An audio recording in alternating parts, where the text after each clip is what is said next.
The final section of our nutrient requirements is going to be covering reproduction. When we talk about the reproductive cycle in breeding females, we need to understand that it includes three phases: the breeding season itself, gestation, and into lactation. And so when you're talking about repro cycle management, it's all three phases. The challenge is that a lot of times these three phases overlap each other. Females may require nutrients to support several processes happening at the same time. An example of this is her own growth. Many of the young females that are getting ready to be in their first parity or having their first offspring are still growing themselves, and so they need to take into account their own growth, as well as what's happening during the gestation and lactation. Many females, when they're in lactation, or maybe being asked to breed again, or those kinds of things. And so you've got to balance multiple processes all at the same time, which can be a challenge. And so making sure nutrient requirements are met for all different phases is going to help a manager control the different processes. An example of this is if you take a look at the cycle of the broodmare. Because she has such a long gestation period, she is potentially breeding and gestating at the same time that she's lactating. And so all of that is happening is a tremendous drain on the energy reserves of the body, and she must be managed accordingly. When we talk about the breeding season, one of the first things we need to do was talk about the animal reaching puberty. Generally, faster growth means the faster that an animal reaches its size for breeding. Most species involve a critical body weight for cycling. In the ruminants, it's about 60 to 70%, usually around 65% of their mature weight, they're going to be ready to breed or start cycling. General rule of thumb for most producers is that the earlier attainment of breeding status can be an economic advantage. The animal becomes productive sooner and may have some longevity in terms of production. An example of this is getting beef cows to calve at 2 years of age instead of 3 years of age. They tend to have more offspring and wean more pounds over their lifetime than those that are start calving at 3 years of age. Some of the disadvantages, though, is that if you go too fast and ask these females to hit puberty too soon, you're going to see decreased mammary development. Essentially, fat cells replace mammary tissue and reduces lifetime milk production in these females. You may see reduced productive lifespan because of fat deposition or something else happening in the body, and there is a risk of early embryonic death in these females if they've been asked to gain too fast and hit puberty too early. The rest of their body's not quite ready to handle it. Feeding management before and during the breeding season is very important because that's sometimes where it's easiest to change their body condition and get them ready for late gestation and going into lactation. If an animal's in good body condition going into the breeding season, you're more likely to have conceptions, and in the case of litter-bearing species, increased numbers of animals being born. The challenge is if those animals are lactating at the same time you're asking them to breed, it's going to be a bigger challenge to get them in good body condition if they don't start out there. It's going to be hard to make up the difference, so to speak. If you take a look at the pictures that are on the screen, you'll notice that these animals are very thin. These animals are at risk for not rebreeding during lactation because all of their energy and nutrients that they're consuming is going to milk production and not to their own body tissues healing and preparing for that next breeding season or that next gestation. One useful tool in livestock production, especially in small ruminants such as sheep and goats, and sometimes in dairy cattle as well, is the practice of what we call flushing. It's not what the picture's indicating. It's simply the increased plane of nutrition going into a breeding season, and it can be something as simple as changing pastures to a higher quality pasture, adding some supplement, a little bit of energy into their diet going into the breeding season. For sheep and goats, the typical rule of thumb is you start flushing about 2 to 3 weeks before breeding and into the first 2 to 3 weeks of the breeding season to make sure that animal is gaining weight or improving condition and not on a downhill slide. You tend to see increased breeding success. Usually this comes in the form of increased ovulation rates and increased conceptions. If animals are already in good body condition going into the breeding season, maintaining good body condition is just as effective. But if you have animals that are slightly below average body condition going into the breeding season, that is when flushing is a very important tool and very effective in helping improve conception rates during that breeding season. Specific nutrients can affect fertility. In general, any nutrient deficiency can affect fertility just because it's going to affect overall health. If they're not getting general nutrient needs like protein, energy coming from the carbohydrates or fats, then it's just one of those, it's going to affect the general health of the animal, and that's going to in turn affect fertility. Just because you feed extra of a nutrient doesn't mean it's going to enhance fertility. It's one of those things that when you feed extra, you've got to make sure the nutrients are in balance with each other. Feeding extra does not ensure fertility. It's making sure nutrients are balanced and the animals are able to utilize the nutrients in the proper ratio for whatever you're asking them to do. In general, our nutritional goals for breeding include feeding for good body condition. You want these females to be in good to average to slightly above average body condition, and making sure that minimal nutrient requirements are being met.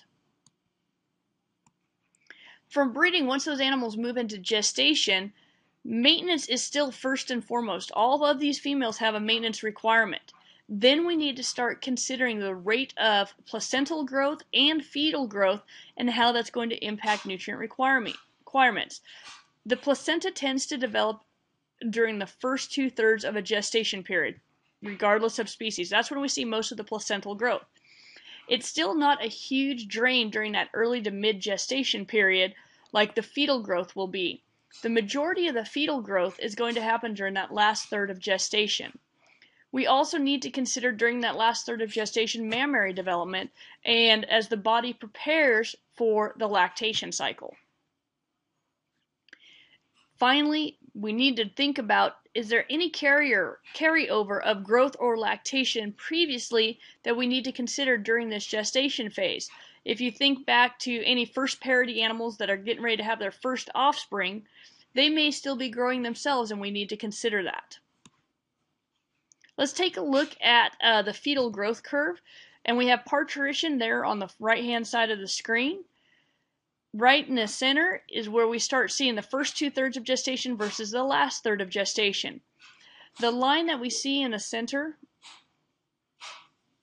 is the increasing development of the fetus.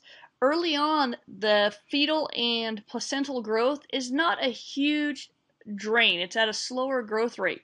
But during that last third of gestation, it increases rapidly, and that's when the most nutrient demand on the female's body is going to occur during gestation. That first 2/3, we're essentially feeding these animals at a maintenance level, maybe just a touch above maintenance, but in general, maintenance is sufficient to meet the needs during that first 2/3 of gestation. As they move into that last third, we do see increased nutrient requirements for all nutrients, and we need to make sure that female is being prepared to enter lactation. During gestation, if you have inadequate nutrition, whether it's an imbalance of nutrients, not enough nutrients, whatever the situation is, you're going to see embryonic loss, abortions, and possibly stillbirths. The fetus has that priority over the female for nutrients, and that fetus will take them at the expense of the dam or mother. And so that dam is going to be more affected by the deficiencies in the fetus, and she's going to sacrifice her own tissues, fat, muscle, and potentially bone to nourish that fetus. The level of nutrition has some effect on fetal size, but genetics is going to be more important in that level. A lot of times people say, oh, well, if you feed them too much, you're going to get big calves or whatever the case is. Genetics is still the most important parameter in that. Nutrition may have a small effect in there, but understand genetics is going to be more important. Basically, our nutritional goals for gestation are going to be avoid overfeeding during that early gestation. When they're just needing a maintenance level feed or just slightly above, we don't want to overfeed them during that time frame and get them too fat. But we also want to make sure we avoid underfeeding during late gestation, as that body is preparing for lactation. Her nutrient demands are going up because of that fetal growth. The ideal condition is to have that dam or female in good condition or good flesh at the time of parturition, meaning birth, without being too fat. And so that's going to be a bit of a challenge. You want to make sure she's in good flesh, but not too fat. You can sometimes run into risks with ketosis and other lambing paralysis and some other disorders if they are too fat going into parturition. Lactation is another area, is the third phase of the reproductive cycle that takes a major demand on the body and increases the nutrient requirements dramatically. Most of the factors affecting nutrient requirements are going to be, again, we have that maintenance requirement. Maintenance has to be met before the body can use nutrients for any other purpose. Milk yield, how much milk is being produced, is going to affect how many requirements and what nutrient requirements that female needs. The milk composition, different species have different compositions of milk, and even within species, like within dairy cows, Jersey cows have a different milk composition from Holstein cows. And so if a female produces more fat in the milk, she's going to require more of those precursors in her diet to be able to produce that desired composition. Are they gestating as well? Are we getting ready to rebreed them, as is in the case of most beef cattle or dairy cattle? When we talk about milk yield, we need to understand that it varies with breed, age, stage of lactation, early lactation, mid-lactation, or late lactation, and that it's going to, and so we need to understand all these parameters and know our animals when we start feeding for milk production. If we take a look at a generalized lactation curve, most females are going to peak at the front third of the lactation, and then there's a steady decline of milk production up until the point of weaning or drying off. Peak milk production usually comes, like in dairy cattle, it's about 2 months post-calving or a month and a half post-calving, and then there's that steady decline afterwards. When we feed animals during lactation, during early lactation, we need to know that milk production rises faster than food intake. The animal has to adjust to consuming more feed to handle milk production. And so there's what I call a lag time, where production lags behind feed intake. So during that time, the female usually has to draw on her own body reserves, whether it's for fat or even possibly calcium stores, until that feed intake catches up. So body condition is extremely important, as it essentially becomes part of the diet.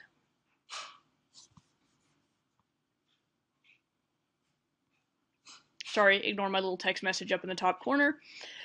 When we enter lactation, to have those females entering lactation, they need to enter in good body condition, because we know that they're going to utilize some of their body reserves as nutrients. The classic example is the lactating dairy cow. She physically cannot consume enough feed to support her milk production during that early peak milk production phase, up until her intake catches up with it. She's going to be drawing on her body reserves. Let's take a look at this from a diagram standpoint. The solid line is milk production. The larger dotted line that's right below it is feed intake. The line on the bottom, it can either be body weight or body condition. In this case, it's body weight. So what we see is during that early lactation phase, when we see milk production is ahead of feed intake. Feed intake is low, and so as a result, that female's drawing on her body stores. She's losing body weight because she's utilizing that fat reserve she had going into lactation. Once feed intake matches production and catches up, you notice that she starts healing and body weight starts to gain again as lactation declines, intake's going to decline, and the body's allowed to recover in condition. Basically, when we get down towards the end of lactation and intake becomes greater than production, that's when we see an animal gain weight.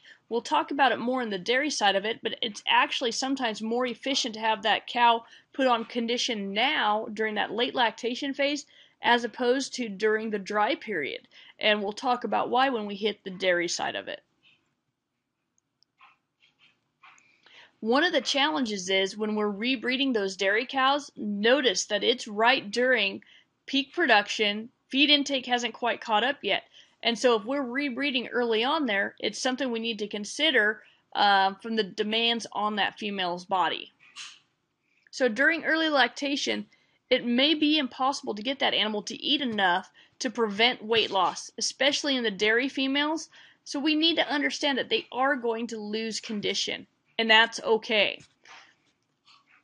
as long as it's not excessive. And she is allowed to gain that weight back later in lactation. So weight loss is okay, but they've got to be able to gain it back. And usually that's going to happen in mid to late lactation. During late lactation, we know milk production is declining. It's going to be easier to meet her nutrient requirements, and that's the time period we want to improve body condition. One of the final things we need to visit about regarding lactation is colostrum, which is the first product from the mammary gland following parturition. Colostrum is very rich in protein and minerals, and especially immunoglobulins, or immunity, for that newborn offspring. And so it is imperative that mammals receive the colostrum from their mother because of that transfer of immunity. It is a little bit lower in lactose, so it does have a different composition from the milk that's going to be following. It's a very different product. If you've ever seen colostrum, you know it's kind of a thick, yellowy type liquid, and it's much different from the milk product that you'll see 48 to 72 hours later after parturition.